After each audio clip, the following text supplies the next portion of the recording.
Muy buenas noches, amigos de Salud Financiera. Soy Jorge Benavides y para mí es un honor estar el día de hoy de nuevo con ustedes. Me acompaña don Eduardo Acuña y hoy vamos a tratar un tema que en estos momentos creo que es un debate más que legal, económico en Costa Rica. Así que vuelvo con ustedes, pero primero voy con Sixto Porras de Enfoque a la Familia. ¿Es posible que dos caminen juntos sin que antes se hayan puesto de acuerdo? En el matrimonio debemos tomar muchas decisiones juntos. Al principio, nada es fácil.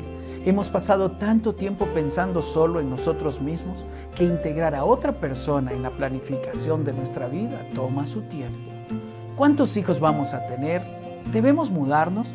¿Aceptamos esta oferta laboral? Todo debemos decidirlo bajo el poder del acuerdo. Para lograrlo, necesitamos ser flexibles a las alternativas que propone nuestra pareja. Recuerde, su cónyuge debe ser su mejor compañero de viaje, su leal consejero y su ayuda idónea. Aprovechemos las fortalezas que cada uno tiene para enriquecer la convivencia. Le habla Sixto Porras de Enfoque a la Familia.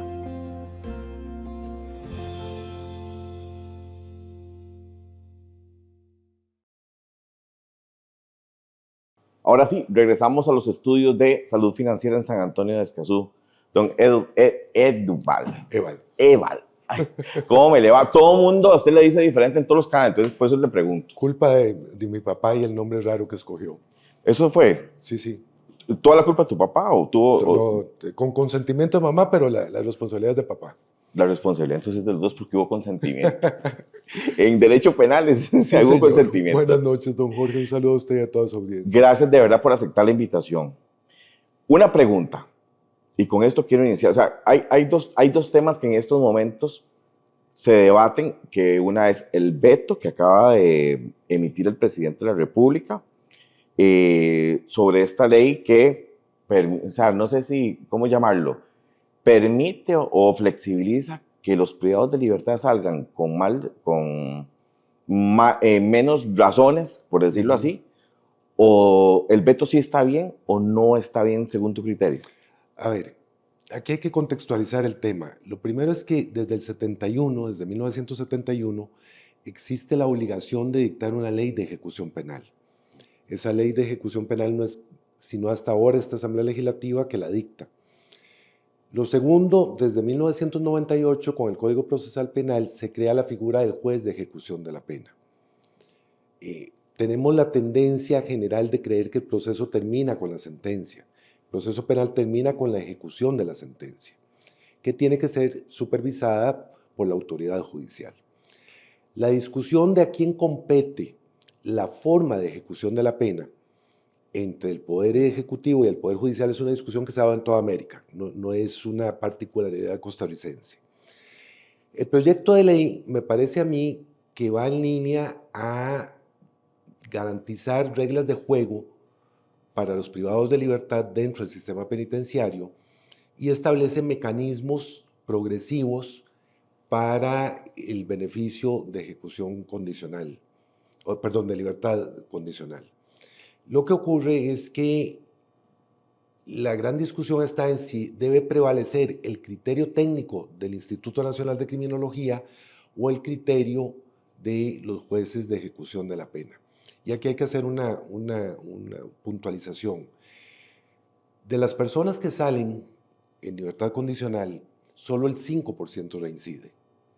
Entonces, hay que tener eso claro. Y de la cantidad de solicitudes de libertad condicional, menos del 3% son concedidas.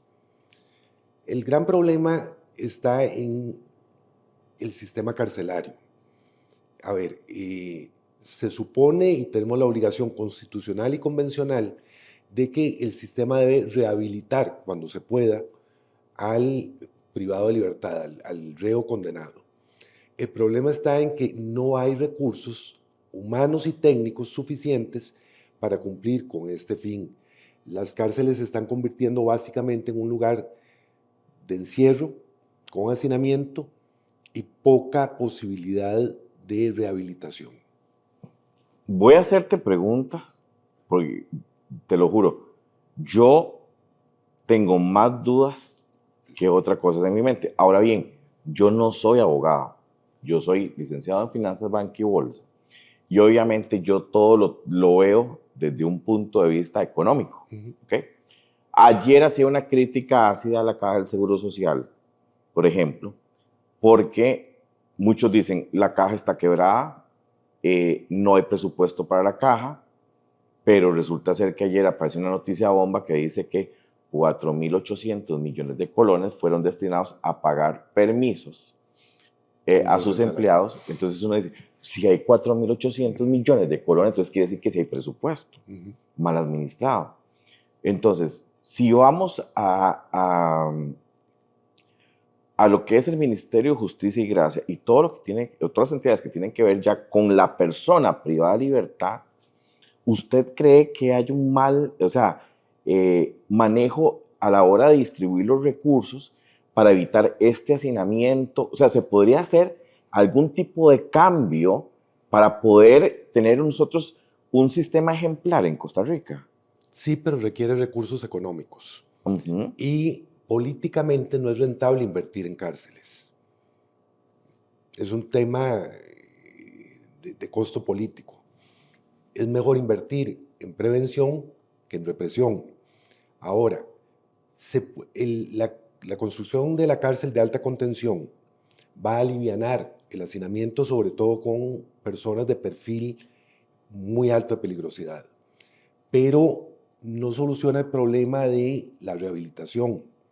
Eso significaría o debería significar una inyección considerable de recursos humanos y técnicos al Instituto Nacional de Criminología para que pueda perfilar adecuadamente a las personas privadas de libertad y saber qué tipo de plan remedial deben seguir para irse rehabilitando y poder después convivir en sociedad, porque las personas privadas de libertad en algún momento van a salir y la idea es que salgan y puedan convivir en sociedad y no volver a reincidir. ¿A su criterio todos pueden llegar a rehabilitarse? No. Hay personas que indudablemente, y sé que me critican por eso, yo digo que hay que pasarles llave y perder la llave. Son personas con patologías mentales que los hacen de imposible rehabilitación y donde el cumplimiento de la pena, de toda la pena, es fundamental. Que normalmente se asocian con delitos muy violentos de carácter sexual o delitos contra la vida. Yo soy del criterio, ¿sabes qué? Que yo soy del criterio de que no todos los delitos penales deben ser de cárcel. No, de hecho, en los ordenamientos más modernos, si vemos Europa fundamentalmente y Estados Unidos también, lo que se procura es sistemas de pena que efectivamente tengan un fin rehabilitador y un fin de resarcimiento para la víctima. Y eso, por ejemplo, significa mecanismos progresivos. Una persona puede ser obligada a cumplir servicio social comunitario. Puede ser obligada a mecanismos de privación de libertad durante periodos de fines de semana, por ejemplo, para permitirle continuar laborando, cumplir sus obligaciones económicas. Y en esos fines de semana recibir terapia y rehabilitación.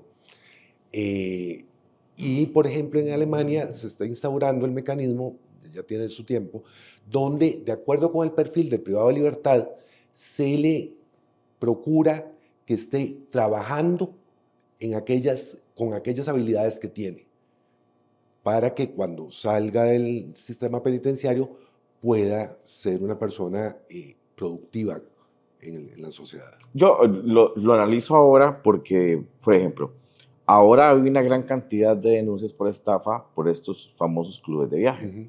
Gente que invirtió sus ahorros y que nunca tuvo el viaje que se le prometió. Entonces yo decía, si yo me pongo de lado, si yo fui una de esas personas que pagó, a mí lo único que me interesa es recuperar mi dinero. O sea, porque invertí bastante plata en ese viaje.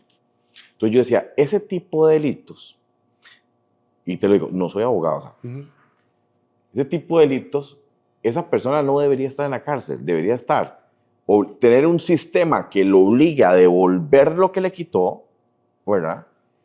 Y que a la vez haya un sistema paralelo de rehabilitación para esa persona para que no lo vuelva a hacer. Efectivamente. Pero yo preferiría hacer eso y dejar la cárcel para una persona que mató a alguien, sea, yo no voy con esa cuestión de homicidio y femicidio, o sea, mató, o sea, hombre, mujer o niño lo mató. Y ya para hacer eso, es que ya, o sea, no tiene ni siquiera temor de Dios, o sea, ya perdió el temor a todo. Accionó un arma y lo mató. Esa persona debería estar en la cárcel. Un abusador debería estar en la cárcel. El violador, el acosador, o sea, gente que, yo diría que la cárcel debería estar destinada a gente que pone en riesgo la integridad física de otra persona o la vida de otra persona. Para mí eso sería. Lo demás yo creo que lo podríamos manejar, inclusive la cuestión de pensión, ¿verdad? Que la pensión se va a 6 meses, pero ¿qué hace usted en 6 meses? No hizo absolutamente nada, porque él fue y se quedó ahí y se esperó los 6 meses y ya sale y va a hacerlo de nuevo. Entonces, obviamente, yo creo que si yo administrara mejor los recursos que tengo, podría lograr la tarea, pero a la vez a empezar a hacer reformas. Y ahí es donde viene mi pregunta. ¿Qué tan difícil es hacer ese tipo de reformas? Es difícil porque significa plantearse en serio cuáles son los fines de la pena. Y vivimos en una sociedad conmocionada, con razón, por los niveles de violencia, donde socialmente lo único que se piensa como solución es la cárcel. Para hacer esta variación de mecanismos de pena, porque no es dejar sin sanción, es sancionar de manera diferente según el tipo de delito, requiere una discusión sosegada y con cabeza fría, donde la Asamblea Legislativa se plantee la posibilidad, por iniciativa del Poder Judicial o por iniciativa del Poder Ejecutivo, de reformular los mecanismos de pena. Por ejemplo, en Costa Rica tenemos solo 2 penas, la de prisión y la de multa. Y la de multa se puede conmutar por servicio social. Pero, por ejemplo, hay casos donde yo creo que el extrañamiento, es decir, sacar a personas extranjeras que cometan cierto tipo de delitos de baja o mediana peligrosidad del país, es la mejor sanción que tenerlos metidos por poco tiempo en el sistema penitenciario. Pero eso requiere una discusión en la Asamblea Legislativa. ¿Pero con mayoría absoluta o con mayoría simple? No, en mayoría simple. O sea, con 31 diputados se podría. 29. 29 de los 31 que si la fracción quisiera. Sí, señor. Ok. Entonces no estoy hablando de que sea, o sea, en el trámite en la Asamblea Legislativa no es difícil. O sea, van a ponerse de acuerdo en una mayoría simple. Sí. Ahora, ¿a quién le corresponde llevar la propuesta? En mi opinión. ¿A cuál ministerio? ¿O al Poder Judicial? ¿O al Ministerio de Justicia y Gracia? ¿A quién le corresponde? Yo personalmente quisiera que la iniciativa sea o del Poder Ejecutivo o del Poder Legislativo. El Poder Judicial no es buen legislador. Hay un sesgo de visión de los jueces que no necesariamente empata con la realidad social. Entonces, mientras que la capacidad del Poder Ejecutivo de proponer una reforma del sistema de penas es mucho más ágil, mucho más, digamos, viable que una propuesta del Poder Ejecutivo. Pero tendría que venir acompañada de un criterio, ya sea de jueces, no de jueces, sí, porque al final de cuentas son los que dictan la sentencia, y hay un juez de ejecución de sentencia al mismo, o sea, tendría que venir con, de acuerdo o con un acuerdo entre... No necesariamente un acuerdo, se escucha a los jueces, se escucha al Poder Judicial, porque modificar las penas, el sistema de penas, no afecta al Poder Judicial, que es ahí cuando se va a legislar y la legislación afecta el funcionamiento o la organización del Poder Judicial, sí se requiere pronunciamiento obligatorio de la Corte y además 38 votos para aprobar. La modificación de las penas no afecta ni el funcionamiento ni la organización del Poder Judicial. Entonces, perfectamente podemos omitir eso y el juez tendría que cumplir nada más la reforma que se vaya a votar. Claro, porque la política criminal es responsabilidad del Poder Ejecutivo y del Poder Legislativo, no del Poder Judicial. Entonces, vea usted que la gran reforma de los últimos 8 años en materia penal es la extradición. Y es una reforma de política criminal de fondo que nace en la Asamblea Legislativa.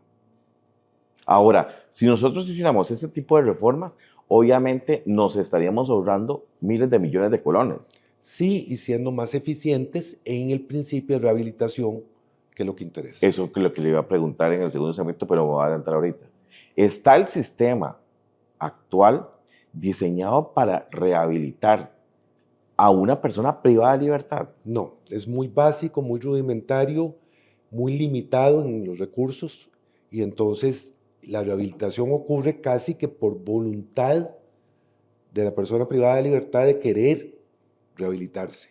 Pero el sistema es incapaz de llevar adelante programas de rehabilitación en tiempo y forma suficientemente eficientes para garantizar que las penas estén cumpliendo su finalidad. Tengo que aprovechar que tengo un invitado de lujo hoy para preguntarte esto, pero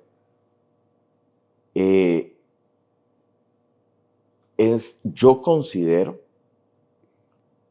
que es necesario y debería ser de carácter obligatorio que el privado de libertad dentro de su condena estudie y trabaje.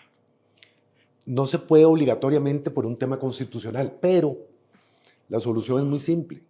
Usted quiere progresar en el sistema, quiere obtener beneficios, tiene que trabajar y tiene que estudiar. Es su decisión si usted quiere obtener los beneficios o no. Se le da vuelta al argumento. Sí, pero no todos, vea, voy a hablarlo así.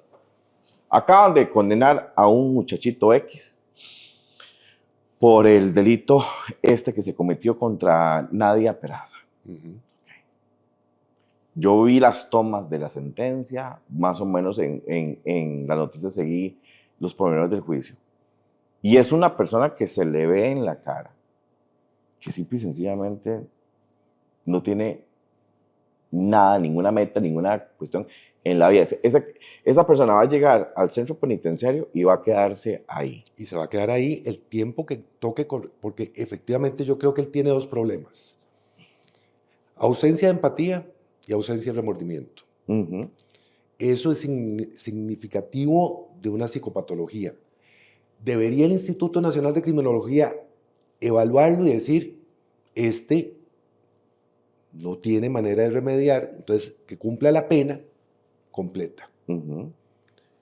Si como parte del proceso de rehabilitación la psicoterapia logra sacarlo de ese limbo emocional, se puede ver la progresividad, pero si no, es imposible. Pero es que no podemos obligar a trabajar porque hay una prohibición constitucional. No, yo sé que hay una prohibición, pero, Lick, entiéndame, es el hecho de cuánto le cuesta al Estado mantener un privado de libertad. Yo estoy de acuerdo. O sea, aparte de que acabo de ver ¿cuál fue la magistrada la que dijo que era inconstitucional? Doña Patricia Solano. Doña Patricia Solano. Yo digo, wow, o sea, deberíamos de hacer la reforma, porque hay que darle las 3 comidas, hay que darle el médico, hay que darle la dormida. Llegó el privado de libertad a un hotel, que no es 5 estrellas, pero al final de cuentas es hotel. Pero esa persona está ahí y puede ser que tenga hijos y tenga una responsabilidad con sus hijos. Pero ahí es donde la rehabilitación empieza a funcionar. Es hacerlo consciente de sus obligaciones y de sus responsabilidades. ¿Me explico? Pero no lo fue estando afuera. O sea, No. Por eso es que está en la cárcel. Y la cárcel tiene que modificar esos comportamientos y hacerlo entender las responsabilidades. Ok, y entonces, ¿qué hacemos entonces? Porque si yo, Rick, perdón, pero es que si yo me espero a que él quiera. No. La terapia tiene que decirme, el diagnóstico y la terapia me tienen que decir si la persona es capaz de rehabilitarse o no. ¿Ok? Si me dice que no, es la persona que tendrá que cumplir los 50 años completos, cabalmente. Yo soy asesor financiero y tengo ahí, y le puedo mostrar perfectamente, N cantidad de casos de clientes que han tenido que ir por un atraso de pensión alimentaria a estar en reforma. Aunque sean unas horas, unos días, pero han tenido que estar. Y uno dice, y esto que te voy a decir, me lo externaron ellos mismos. Hay mucha gente que estuvo encerrada por pensión alimentaria y simple y sencillamente las familias o las personas allegadas a ellos le han puesto una pensión para encerrarlo porque es alcohólico, porque es adicto. O para evitar que haya una venganza.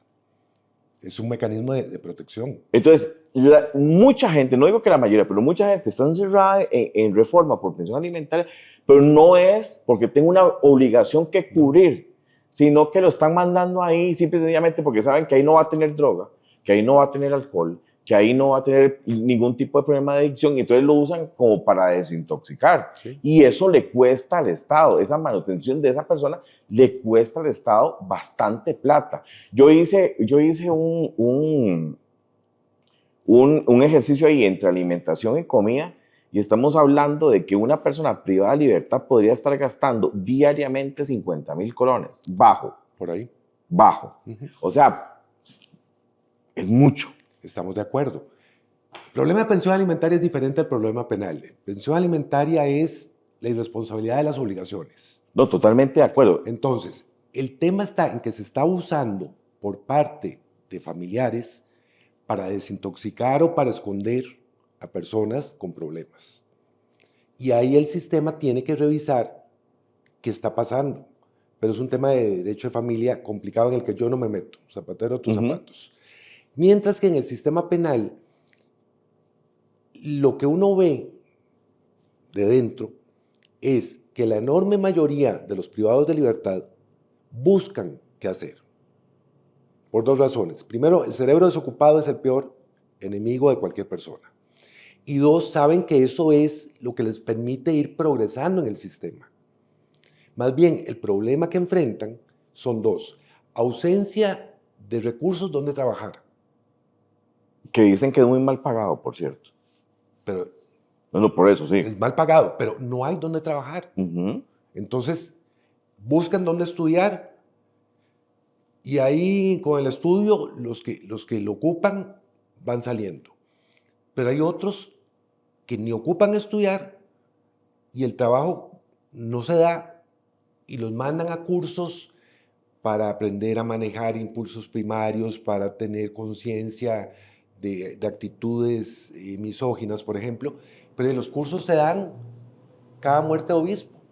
Y mientras tanto la persona está ahí en un letargo, sin hacer nada, que es absolutamente inconveniente. Y es muy difícil que una empresa pueda ubicarse dentro de un centro penal para abrir fuentes de trabajo. No, es una cuestión de querer.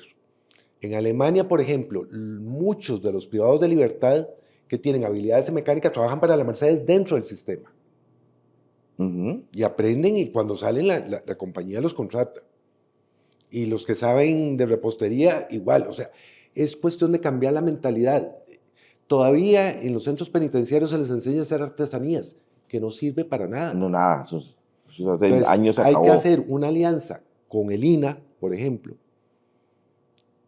para buscar formar técnicos en áreas donde se requiera. Pero hay que tomar una decisión en esa línea. Yo venía pensando eso antes de grabar con vos hoy. Y yo decía, lo ideal sería que el privado de libertad se levante temprano, tenga su desayuno, inmediatamente vaya a estudiar. Va al almuerzo, ¿ok? Termina el almuerzo y a trabajar medio tiempo, después cena y a dormir. Lo mismo que usted y yo hacemos todos los días. Lo que hace cualquier persona productiva. Exactamente, pero yo debería, me habían dicho que, digamos, este tipo de beneficios que estamos hablando, que tiene la persona, no en todos los centros penales se da. Porque no tienen que hacer. Es que, a ver, ¿qué es el trabajo en un centro penitenciario? Artesanías, algunas cuestiones de ebanistería, limpiar pisos, ayudar en la cocina, ayudar en las oficinas. No No hay hay nada. nada que forme y que permita además obtener recursos económicos para sus obligaciones personales, familiares y para la víctima. Es que a eso es lo que voy, Lick. Usted estudió leyes. Esa fue su carrera, esa fue su estudio. Usted estudió para ejercer. Yo estudié mi carrera para ejercerla. Entonces, si yo voy a ponerlos a estudiar, póngalos a estudiar algo que ellos productivo. ejerzan y que ejerzan de una vez. Así como mucha gente hace. Mucha gente trabaja en el día y va a estudiar en la noche. Perfectamente lo pueden hacer ellos sin ningún tipo de problema. Claro, y si a eso le suma el incentivo de que cuando usted estudie, usted trabaje y rinde en el estudio y rinde en el trabajo, va progresando en el sistema se vuelve funcional. Ok, ahí estamos hablando de que tengo buenas notas, claro. tengo... Sí, porque no es matricularse y estar ahí el típico estudiante que está viendo para el techo. No, vamos por notas y por resultados. Exacto. Voy a ir a un corte comercial porque se me ha ido muy rápido. Amigos de Salud Financiera, voy a un corte comercial, voy con CEP y ya regreso acá a los estudios de Salud Financiera.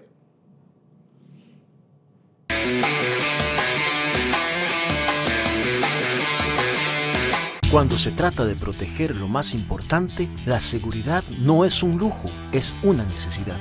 Planos de oficiales, monitoreo, rondas, tecnología. En Servicios Especiales de Protección contamos con personal altamente capacitado, vigilancia profesional y tecnología de punta para garantizar tranquilidad en cada momento.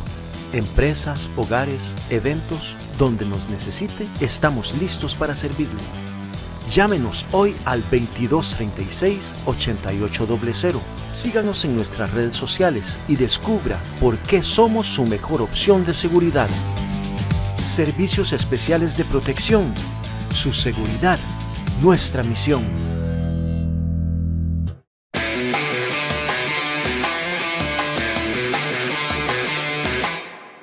Y volvemos acá a Salud Financiera desde San Antonio de Escazú.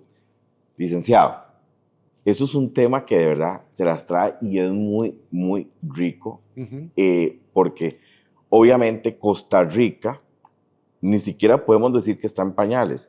Comparado con países de la Comunidad Económica Europea, inclusive con Estados Unidos, que está cerca de nosotros, simple y sencillamente nuestro sistema es paupérrimo, para llamarlo de una manera cariñosa y no maltratar y que no se nos ofenda nuestra audiencia. Pero bueno, no se puede obligar, decía usted, porque la Constitución lo prohíbe. Pero ya sí se puede incentivar. Ok, hablemos de incentivos.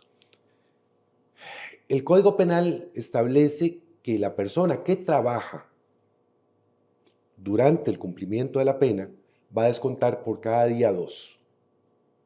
Ok. 1 por 2. Bueno, usted quiere ese beneficio, trabaje. Pero trabaje en algo eficiente o estudie, fórmese. Si usted quiere permanecer los 15, 20, 35, 50 años vegetando, es su decisión. Pero aquí me surge otra pregunta. Yo soy la empresa X, por ejemplo, y tengo una maquila. Voy a darle un ejemplo. Yo podría perfectamente invertir en esos privados de libertad que quieran trabajar conmigo. Inclusive podría invertir dentro del centro penitenciario, construyendo, levantando algún tipo de obra para que sea más cómodo tener las mesas de trabajo, como es una maquila, las máquinas de coser, el producto, la materia prima. O sea, yo podría hacer eso perfectamente En con el convenio. permiso del ministerio. En convenio con el Poder Ejecutivo, con el Ministerio de Justicia, claro que sí. Entonces estamos hablando de que se está desperdiciando un montón de mano de obra en diferentes áreas. Claro, pero hay que establecer un filtro primero. Entran a trabajar en la maquila, en el trabajo que sea, quienes estén calificados y no signifiquen un riesgo. Ujú. ¿De acuerdo? Pues yo no puedo mandar a manipular herramientas. Alguien que mató 5 personas. Ok, de acuerdo con el perfil psicológico, es altamente reactivo y violento. Porque compré una bomba de tiempo. Ujú. Entonces hay que diseñar el sistema de manera que quienes perfilan y van enderezándose, para usar esa expresión, puedan trabajar en este tipo de cuestiones. En El Buen Pastor se hizo durante mucho tiempo con cajas de fósforos, hace muchísimos años. Cuando se usaban los fósforos, se empacaban en El Buen Pastor. Y ese era un trabajo que La hacían las cajita mujeres chiquitita. privadas de libertad. ¿Y qué resultado nos dio? Buen resultado. Buen resultado. Claro, la criminalidad es diferente entre hombres y mujeres. Es mucho más violenta en hombres, la mujer es mucho más sosegada y disciplinada en el cumplimiento de la pena. Ok. Pero, como te digo, yo soy de la política en todo. En que si yo tengo mi mente ocupada, Ujú. simple y sencillamente, y me condenaron, por ejemplo, 20 años de prisión. Perfecto. Imagínese lo saludable para esa mente pasar 10 años, por ejemplo, trabajando y estudiando. Para Y él y viendo para el que, sistema, porque y viendo que yo puedo ser alguien en la vida, que yo tomé malas decisiones, tal vez por estar viendo o acompañando gente que no era sana, pero resulta ser que yo no sabía que yo tenía esta habilidad, no tenía esta otra habilidad. Mira, salí bueno para la mecánica, no sabía que podía ser un buen, qué sé yo, constructor de X aparato, que ser un buen mecánico. Y aparte de eso, salí de la cárcel con un título perfectamente, no solamente de primaria o secundaria, sino puedo salir con un técnico. Ahora las carreras técnicas son las que están de moda, y que urgen.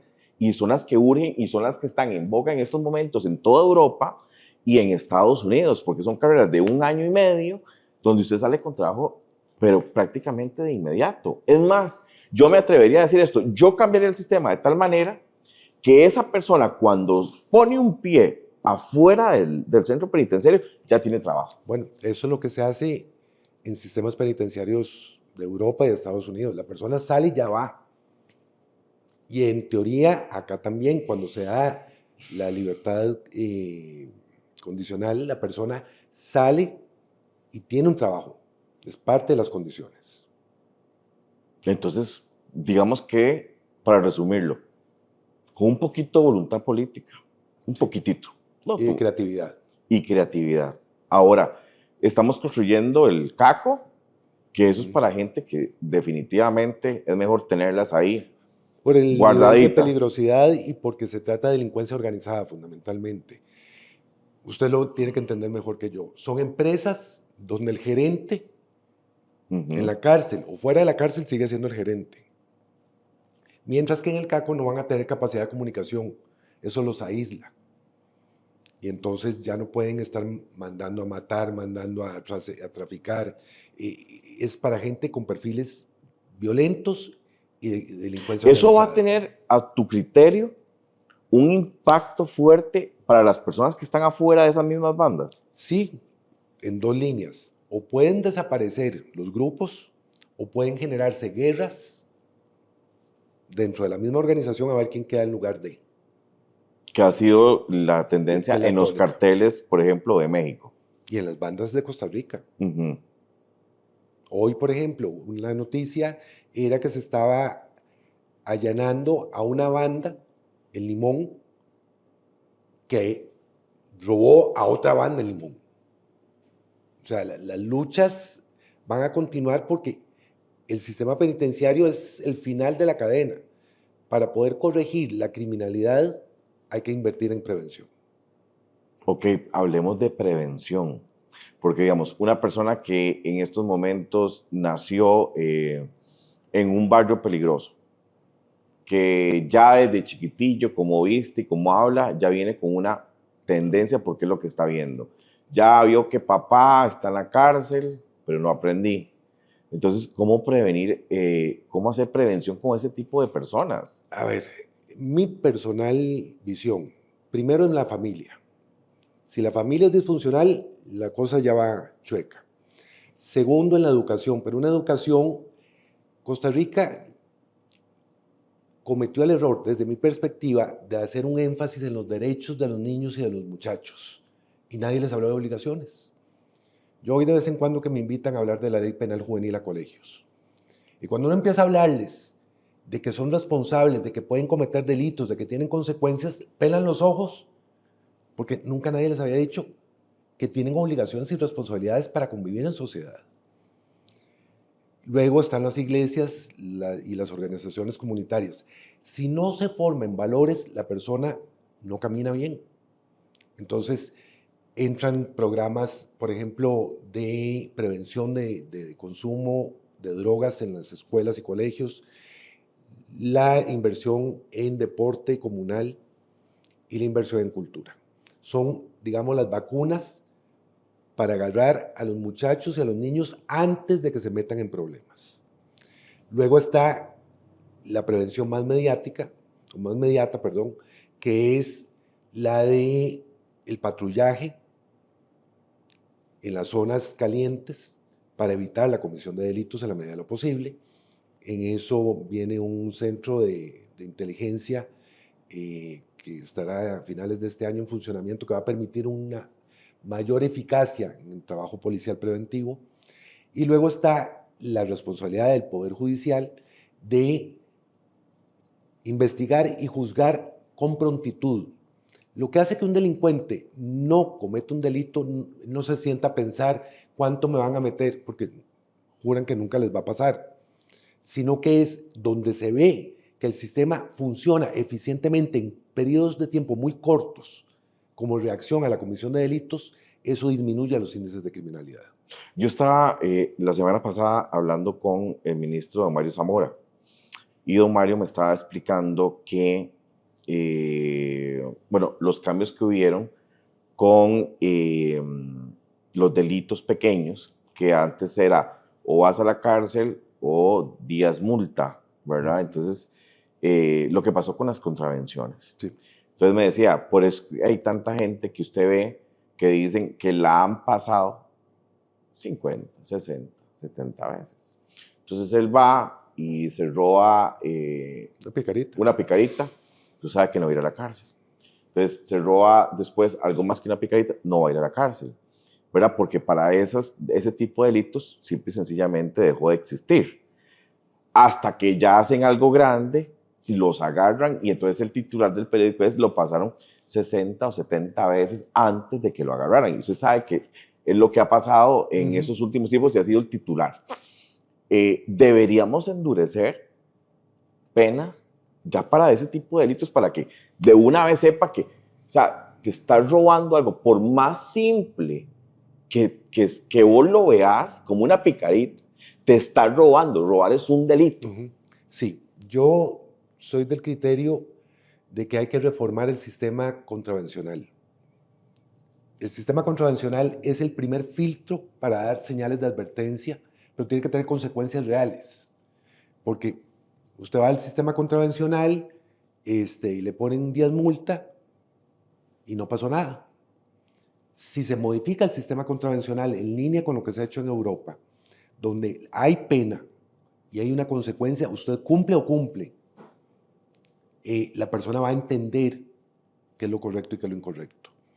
Y eso igual es una decisión legislativa que no es complicada porque es simplemente variar la pena para las contravenciones y establecer penas que no necesariamente tienen que ser de prisión, pero que sí chimen, que sí duelan y que tengan función ejemplarizante. Si usted llega y dice que por robarse la picarita es una multa de 1 millón, de medio millón de colones, No, por es que ejemplo. yo no lo haría a nivel económico. Yo No, lo no, haría, pero vos decís, medio millón de colones, o tantos días de cárcel, y sabes que esa persona no puede pagar ese medio millón, cambiemos los días de cárcel. ajá, demo. Tantos días de servicio comunal, pero un servicio comunal de verdad.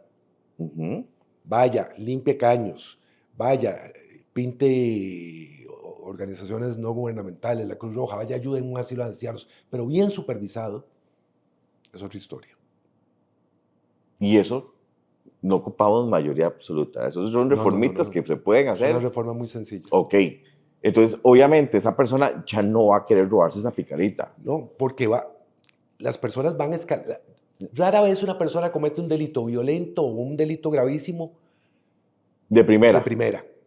Normalmente son ataques de ira o cosas extraordinarias. El delincuente va escalando conforme va viendo que es impune.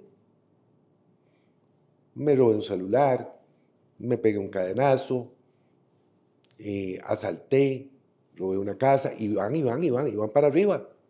Entonces, si en el sistema contravencional reciben una reprimenda real, se la van a pensar y va a haber corrección.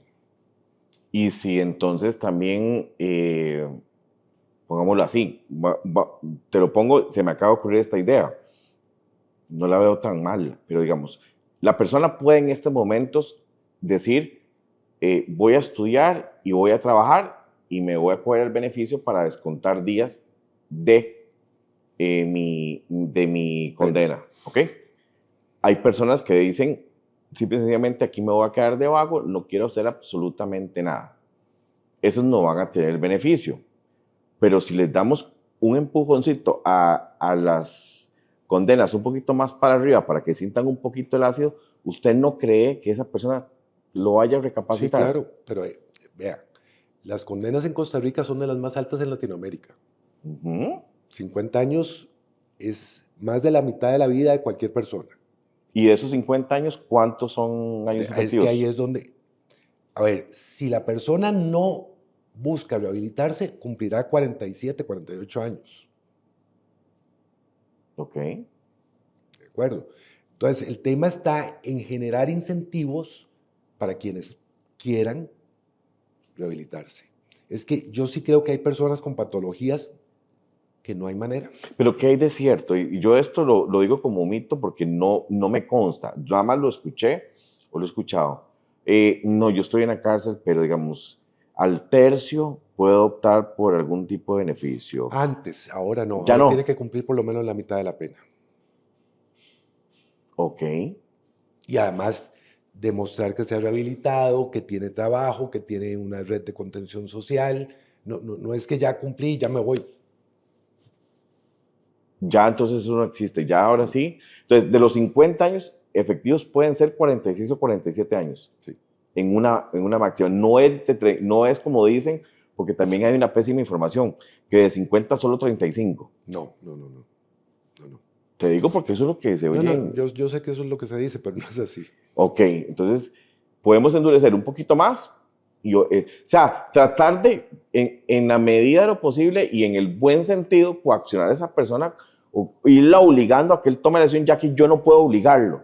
Sí, Sí podríamos hacerlo. sí. ¿Y vos lo recomendás? ¿Vos lo ves viable? Sí. A ver, cuando fuimos adolescentes, muchas veces hicimos cosas porque nos dijeron que había que hacerlas, o si no iba el chancletazo, el fajazo o la regañada. Pajazo. Ok, Disciplina. disciplina. Que eso es lo que no hay ahora. No es palabra, mala palabra ahora. No, o sea, yo tengo conocidos, tengo amigos que son profesores y profesoras y que de verdad los felicito por lo que hacen, pero van con miedo todos los días a dar clases porque se empoderó al estudiante más que al profesor. Porque se enseñó derechos y derechos y derechos y no se enseñó obligaciones y responsabilidades. Eso es un fallo del sistema educativo. Entonces deberíamos también hacer una reforma educativa para devolverle al profesor. Es una reforma curricular, es una decisión. Las clases de educación cívica tienen que enseñarle a los muchachos obligaciones y responsabilidades. Los hemos llenado la cabeza de derechos que se vuelven personas irresponsables, que hacen lo que les da la gana y no miden las consecuencias. Y Penal juvenil, desde hace 12 años, viene incrementando la estadística de la cantidad de menores infractores. Y ese es el reflejo. Lick, usted que tiene años de verlo, o sea, antes usted llegaba con unas medias de un color o con zapatos que no eran, Iba a la boleta. iba a boleta, iba para la casa y venga el papá.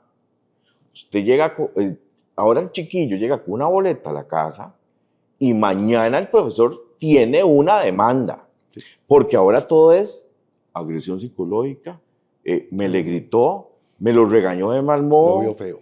Sí, lo vio feo, o sea, ya vamos así. Entonces, ese chiquillo no respeta al profesor, no respeta al director, pero tampoco va a respetar al policía, no va a respetar una señal de tránsito, no va a respetar a un bombero, él no crece con un modelo de ¿cómo se dice? De límites. De límites, pero tampoco no tiene un modelo de autoridad, No. porque ni siquiera en la casa lo tiene. O sea, es increíble ver los datos del patronato de niños acusando a los propios padres porque los corrigieron. Sí. Y que yo sepa, a mí, la faja de doña Mayela, que me está viendo, que es mi mamá, y viera que no lo traumó. No, para nada. No. Por eso, yo creo que se desenfocó el sistema educativo, se llenó de derechos a los muchachos, que están muy bien, pero se les olvidó que hay una contrapartida. Yo tengo derechos en el tanto cumplo mis obligaciones y mis responsabilidades. Verte a vos es como ver a mi papá. Mi papá me hubiera dicho, ¿derechos de qué? Cuénteme, si yo lo mantengo. Okay. A mi papá era así, mi papá, cuando usted tenga 18 años y se mantenga solito, habla. ¿Qué hace? Mientras tanto, no hay voz y no hay voto y punto. Pero tenemos una generación de profesionales de primera línea que a todos nos dieron faja o chancletazo, o que todos...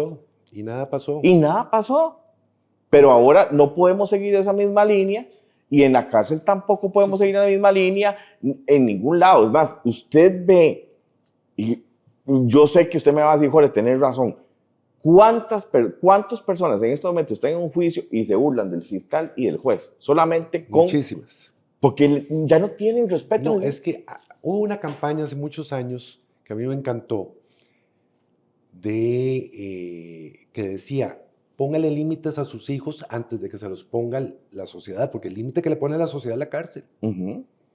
Y los papás pareciera que nada. Que por lo menos no entienden, por lo menos. Eso es como cuando se se estipuló la vacuna del papiloma humano.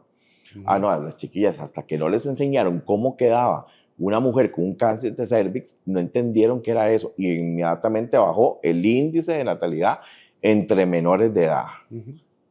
Solo es así se va a aprender, entonces. Desgraciadamente. Y ahora, para ir ya terminando y concluyendo el tema, viene una nueva Asamblea Legislativa, viene un centro de alta contención, vienen ya movimientos que uno ve, porque Mario Zamora me decía, tenemos más o menos identificados 4.500 personas que ya tienen su campito asegurado en el CACO, o sea, ya están debidamente identificadas por ellos y que en algún momento van. Ahora, con la ley de extradición, con el tratado que se firmó de cooperación con Estados Unidos, para vos como abogado penalista, ¿está bien o está mal las decisiones que se ha tomado? Está bien en el tanto entramos en mecanismos de cooperación internacional, está bien en el tanto disminuimos los ámbitos de impunidad, que Costa Rica no sea una isla donde se puede esconder costarricenses o extranjeros que se vienen a nacionalizar para evitar extradiciones, pero está mal porque nos pone en evidencia de que fuimos incapaces de perseguir y acusar y juzgar delitos que ocurren en Costa Rica. Pero fue una realidad que de ahí Sí, la tenemos ahí. Yo por lo menos, a mí me duele. Me duele reconocer que el sistema fue incapaz y que de alguna manera estamos renunciando a una parte de la soberanía porque fuimos incapaces. Lick, es que este año, estos últimos 4 años, creo que a todos en nuestras áreas de trabajo nos ha dolido muchas cosas. A Sí. mí, por ejemplo, tuve que tragar el grueso y doler y ver que efectivamente habíamos cometido fallas fiscales gravísimas los últimos 40 años. Sí. Y que nos habíamos acostumbrado a tener una deuda altísima y era simple y sencillamente cuestión de reorganizar las finanzas públicas y la recolección del Ministerio de Hacienda con respecto a lo que son tributos. Al Poder Judicial, tuvo que venir a Estados Unidos a poner en evidencia, pero ¿no crees que eso más bien podríamos verlo como una segunda oportunidad para empezar a hacer bien las cosas? Bueno, está por verse. Yo espero que sí, pero está por verse el cambio de actitud en la investigación de los delitos. Porque yo digo, una cosa es ver a un costarricense e intentar hacer las cosas delante de un tico, a tener un gringo al otro lado y saber que el avión prácticamente va a estar ahí todos los días esperando. Efectivamente. Yo ahí sí, yo considero que esto sí va a ser un golpe bastante duro. Sí, no, el golpe es durísimo, pero es durísimo en todo sentido. O sea, como desde el punto de vista del sistema penal nos tiene que obligar a revisar qué estamos haciendo bien y qué estamos haciendo mal. Sin temor a decir, sí, fuimos incapaces, hay que corregir, hay que mejorar. No podemos delegar en países amigos las obligaciones nuestras. Porque ahora, y con esto quiero concluir, ahora con el caco abierto, ya la familia va a estar limitada para ver al privado de libertad. Ya no hay comunicación, ya no hay comodidades. Y eso va a pegarle a los dos lados. ¿Sí? Uy, es que no podemos ir a ver al amigo porque ya es prohibido. Ya no puedo ir a ver al familiar ni le puedo mandar comida. Ya no está ese contacto, esa zona como de confort que se ha creado con un privado de libertad ya no va a estar. Entonces también va a ser un golpe durísimo para la gente que está afuera y yo no quiero eso. Yo le decía a Mario Zamora, ya no es lo mismo ese carajo que presta la lancha para transportar droga. Se la va a pensar. Pues la va a pensar primero porque lo pueden en el mar, puede caerle algo y ¡pum! Voló. Y si no, si lo agarran, va extraditado. Entonces, obviamente, en ley de oferta y demanda, la oferta va a subir, va a incrementar su precio. No va a ser tan atractivo. Además, si le pongo un poquito más de años de cárcel y tengo la extradición, tampoco va a ser muy llamativo, ya yo lo pienso. Sí, efectivamente. El gran problema que nos queda pendiente es el tráfico interno, que es el que genera los homicidios, que genera las luchas de bandas, que hay que replantearse la persecución de ese delito. ¿Sabe cuánto es el ingreso promedio de un búnker? 3 millones. 3 millones de colones. Estamos hablando que un búnker genera 90 millones de colones al mes. Y eso es consumo interno. Increíble. Prométame que volvamos a hacer otro programa. Con todo gusto. ¿De verdad? Sí. Amigos de Salud Financiera, tengo que darle las gracias. De verdad es un honor tenerte acá. Te sigo, te he visto en televisión y yo le dije a Angie, tengo que tenerlo porque tengo que tenerlo. De verdad, gracias por el criterio. Amigos de Salud Financiera, también tengo que agradecerles a ustedes todo el apoyo que nos han dado durante todo este tiempo. Que Dios los bendiga, que Dios los guarde y nos vemos de hoy en 8 acá en Salud Financiera. Hasta luego.